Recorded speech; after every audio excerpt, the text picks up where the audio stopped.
So we are into March now, and for a lot of business owners, this is a really, really busy month because not only is it the last month of this financial year and it's our last push to do what we can to hit target or exceed our target. We're also very aware that come the beginning of April, we're back to zero again and everything resets and the financial year starts again. And so March is often about planning what that year ahead looks like. And for me, in terms of looking at my business growth and how I want my business to grow, and for my clients, again, we're looking at business growth. This month is all about planning what next financial year is going to look like. And one of the things that helps me more than anything else when it comes to like my productivity and my decision making and my focus and working out what am I going to spend my time on, what to prioritize, what's important. I really like to be able to see my year in numbers. And once I can do that and I can see that year ahead in numbers, it makes all of those things much easier. It means my decision making all falls in line with what that year ahead is going to look like.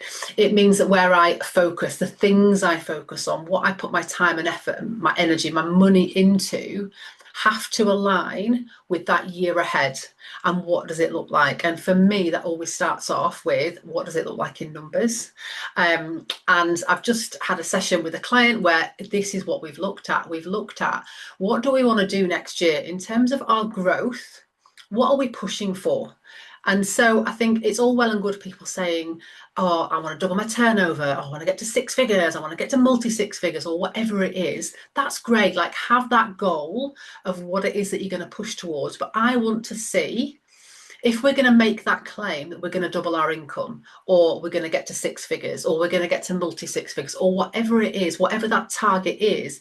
I want to see, how is that going to happen? Show me in figures, in numbers, like what's the makeup? How's that going to happen? How are we going to achieve it? Because just making a claim like that without being able to see how we're going to get there, how are we going to do it, is just that. It's just a claim. It doesn't mean anything. It's a lovely thing to point at, but I want to see what does that look like in terms of numbers. And so what that looks like, it doesn't need to be really complicated, but it needs to be something that looks like, okay, so next year my target is, let's just say we're going to go for our first six-figure year because it's a nice round number, 100 grand we want to pull in from a turnover point of view. Okay, what does that look like for you? So, and again, this is where it's really important that we gather data. The more data that you've got from this year, the easier it's going to be for you to predict what's going to happen next year. The easier it's going to be for you to answer some of these questions when I say, what does a year look like in numbers? So we want to have a look at that 100 grand and we're going to say, okay, so what does it look like? So we take our pricing and we look at what products are we currently offering? Like, what are our packages? What pricing are we set at the moment? And what capacity have we got to deliver those packages? And then we can start to put some figures around it. So we say, okay, if we're going to get 100 grand in next year and we've got two core packages, one of them's £1,000, one of them's £10,000. How many £10,000 do we need to sell? How many £1,000 do we need to sell to hit our 100 grand of turnover? And then we want to build in some capacity and say, okay, what does that look like in terms of capacity? If I win that many 10 grand projects and I win that many 1 grand projects, what's that going to do to my capacity? And that's when I say I want to see it in numbers. That's what I mean. That's what I want you to be able to look at, to be able to understand, because then we can start to say, okay, now we can see the spread of that. We can start to make decisions. So we can start to say, okay, in terms of my capacity, can I meet that? You know, maybe we look at the figures and we say, actually, there's no way I can deliver that many of that type of client and that many of that type of client. So we need to make some adjustments. We might need to put some of our prices up, or we might need to adjust some of our packages. But we need to make sure that for us to hit that 100 grand figure, how we're going to do it becomes really clear and that we've got that capacities there. It might be that we look at the figures and we go, actually, there's quite a lot of extra capacity. I can deliver more than that. So we can push that target up.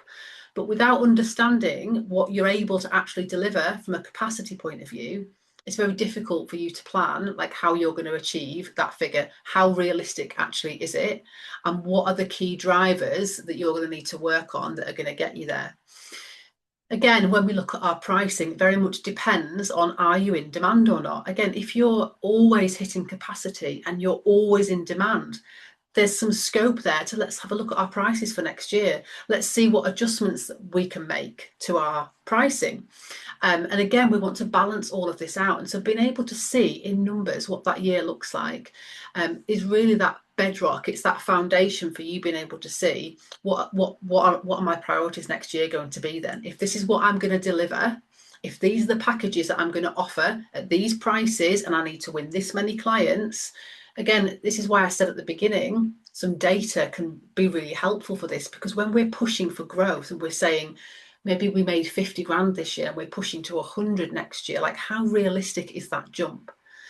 And if we can see it in numbers, then usually what happens, and this happens a lot more often this way around, that clients look at that big figure. Maybe I've encouraged them a little bit to think about what that bigger figure might be. And we start to play around with the numbers and say, this is how it might look. You'd need to win this many of that client, that many of that client. We'd need to adjust that price a little bit, and we can start to see it. They often have this moment where they say, oh, that figure actually felt quite big when we first started talking about it. It felt like too much of a push. It felt too challenging. But now we've broken it down into like, how's it actually going to happen? It actually feels a lot more realistic. I can see how that's going to happen. And then we can start to bring some of that data in, and we can say, okay, when we look at what you've had to do in terms of effort to create the business that you've won this year, how much scope have we got to turn the dial a little bit and turn elements up so that we get potentially more clients in certain areas? And again, we can start to see what are these little changes that we need to make. Where do we need to make an increase? Where do we need to make an adjustment so that the year in figures that we've planned out becomes realistic and it becomes doable? So this is the kind of work that I do with clients all the time.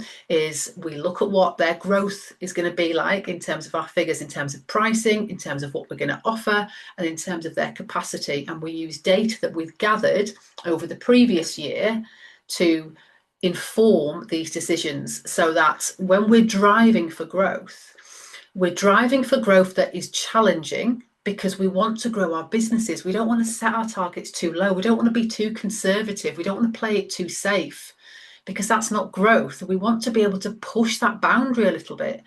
However, we don't want to push it so far that it just becomes so unattainable and it just becomes a blocker, because we just feel like that's such a is an unrealistic target and we're just always going to be chasing. So we want to make sure we get that growth figure. Like, it needs to be something that inspires us, that motivates us, that we're going to have to work for, but still feels achievable.